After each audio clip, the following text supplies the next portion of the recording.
नमस्कार, मी आनंद पोहनेरकर आपल्या सर्वांचं महाराष्ट्रवाणी बातमीपत्रात स्वागत करतो. पाहूया आजच्या ठळक घडामोडी. परभणी आणि हिंगोली जिल्ह्यातील सर्वांचे लक्ष केंद्रित केलेल्या विधान परिषदेच्या परभणी हिंगोली स्थानिक प्राधिकारी मतदारसंघ निवडणुकीसाठी आज दिनांक 18 जून रोजी झालेल्या मतदानात मतदारांनी उत्स्फूर्त सहभाग नोंदवत मतदान केलं.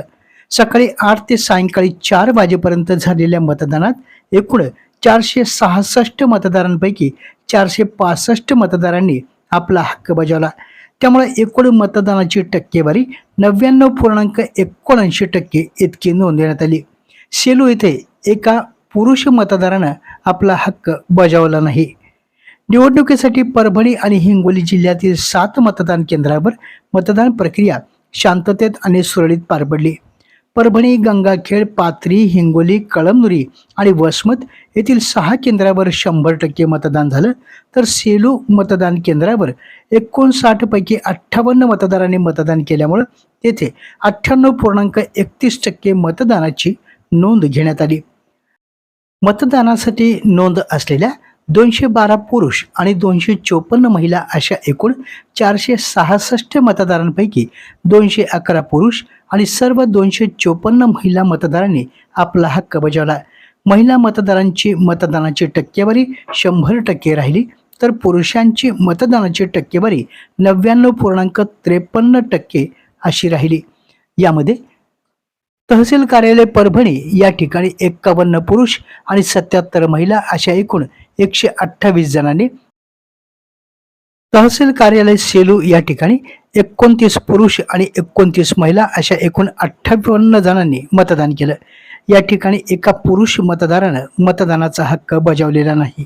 तहसील कार्यालय गंगाखेड या ठिकाणी 34 पुरुष आणि 39 महिला अशा एकूण 73 जणांनी, तहसील कार्यालय पाथरी या ठिकाणी 34 पुरुष आणि 40 महिला अशा एकूण 74 मतदारांनी, तहसील कार्यालय हिंगोली या ठिकाणी 26 पुरुष आणि 32 महिला अशा एकूण 58 जणांनी, तर तहसील कार्यालय कळमनुरी या ठिकाणी एकूण 12 पुरुष आणि 11 महिला अशा एकूण 23 जणांनी, तहसील कार्यालय वसमत या ठिकाणी 25 पुरुष आणि 26 महिला अशा एकूण 51 जणांनी मतदानाचा हक्क बजावला.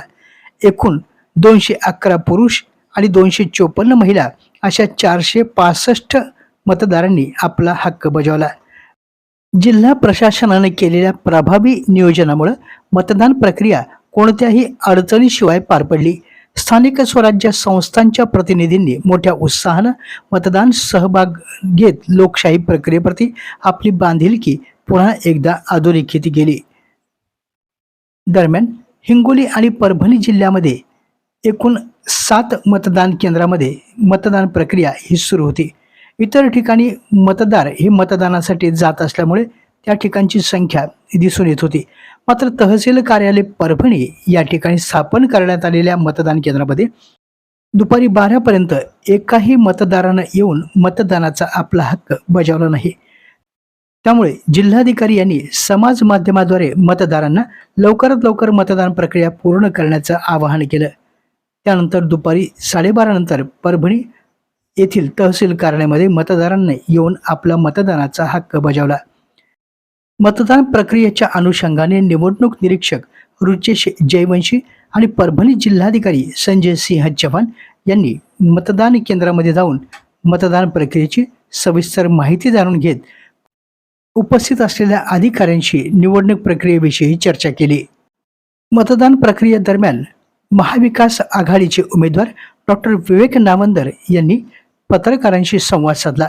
या निवडणुकीत आपलाच विजय निश्चित असल्याचा दावा त्यांनी केला. ते म्हणाले, आता हे अंतिम टप्प्यामध्ये निवडणूक आहे. आज मतदान आता सकाळी सुरू झालं आहे 8 वाजल्यापासून. सर्वच जण आपल्या आपल्या गटासोबत इथे येत आहेत. तसेच उबाटाचे आणि काँग्रेसचे नगरसेवक जे आमच्या महाविकास आघाडीचे आहेत असे आम्ही आत्ता या ठिकाणी आलेलो आहोत आणि आता मतदान प्रक्रिया सुरू आहे. संपूर्ण जिल्ह्याभरातून अत्यंत चांगला प्रतिसाद या ठिकाणी आहे आणि म्हणून मला असं वाटतं की येणाऱ्या 22 तारखेला जे मतमोजणी होणार आहे त्यामध्ये माझा विजय निश्चित आहे. मला बघा, मी महाविकास आघाडीचा उमेदवार आहे आणि सर्वच पक्षाची माझ्या सहकारी आहेत सर्व पक्षांमध्ये आणि ते मला मतदान करणार आहेत. आणि माझी लढाई ही सरळ सरळ शिंदे सेनेशी आहे. अपक्षाच्यासाठी जे मताचा प्रवास आहे तो अत्यंत अवघड असा प्रवास आहे. ते नेमके उभे कशामुळे राहिले हेच मला कळत नाही.